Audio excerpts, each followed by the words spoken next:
जय श्री राम। सुंदरकांड अध्ययन की श्रृंखला में इस सत्र में हम 52वें चौपाई और दोहे का अध्ययन करेंगे। तो पिछले सत्र में हमने देखा कि श्री राम समुद्र से रास्ता मांगने के क्रम में उसकी प्रार्थना के लिए उस के आसन पे बैठ जाते हैं। और यहाँ घटनाक्रम में थोड़ा डिविएशन होता है और यह पता चलता है कि विभीषण के आते वक्त रावण ने उनके पीछे अपने कुछ दूत भेज दिए, जो बानर का रूप लेकर बानर सेना में शामिल हो गए और अपने दुश्मन पक्ष की जानकारी इकट्ठा कर रहे थे। तो उन्होंने पाया कि श्री राम का स्वभाव तो अत्यंत ही दयावान है, वो कृपालु है, वो शरणागत को शरण देने वाले हैं, शरणागत को प्रेम पूर्वक गले लगाने वाले, साथ साथ उनके पराक्रम का भी उन्हें पता चला। कि उनमें वो शक्ति है कि समुद्र को सूंख ले। लेकिन ये शक्ति होने के बावजूद वे समुद्र की प्रार्थना में लीन हो गए, हैं, कि समुद्र उन्हें बानर सेना के साथ लंका जाने के लिए रास्ता दे। तो इसके बाद क्या होता है वो इस चौपाई का विषय है। हम्म? तो पहले चौपाई का हम पाठ करेंगे और फिर उसके अर्थ और भाव को समझने की कोशिश करेंगे। प्रगट बखानहि राम सुभाऊ, अति सप्रेम गा बिसरि दुराऊ। रिपु के दूत कपिन तब जाने, सकल बांधि कपीस बही आने।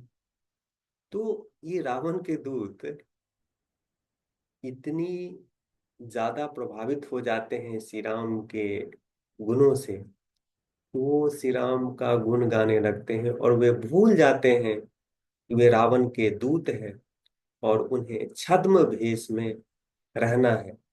और ये गुण गाते गाते वे अपने असली रूप में प्रकट हो जाते हैं। तो फिर तो बंदर वानर सेना इनको देख के इन्हें पहचान जाते हैं और तुरंत इन्हें बंधक बना लेते हैं।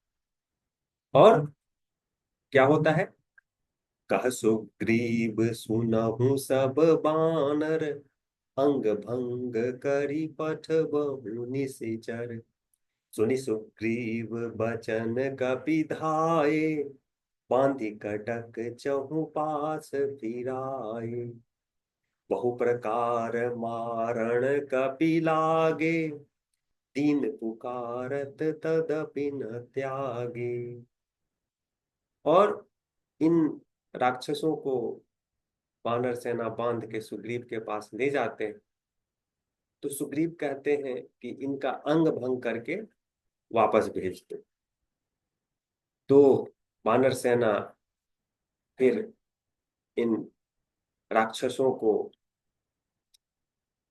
बंधन की अवस्था में चारों तरफ घुमाते हैं, वानर सेना के चारों तरफ घुमाते हैं और उस दौरान प्रताड़ित करते हैं। और ये राक्षस दूत दया की गुहार करते हैं, लेकिन वानर सेना किसी भी तरह की दया नहीं दिखाते। हम्म। जो हमार हर नासा काना, तेहि कौशलाधीश के आना। तो सुग्रीव कहते हैं कि इनका अंग भंग करके इन्हें वापस भेज दो। तो बंदर अब उतारू है कि इनको शारीरिक रूप से नुकसान पहुंचाया जाए, जो यहाँ अ, नाक और कान काटने के रूप में उद्धृत किया गया है।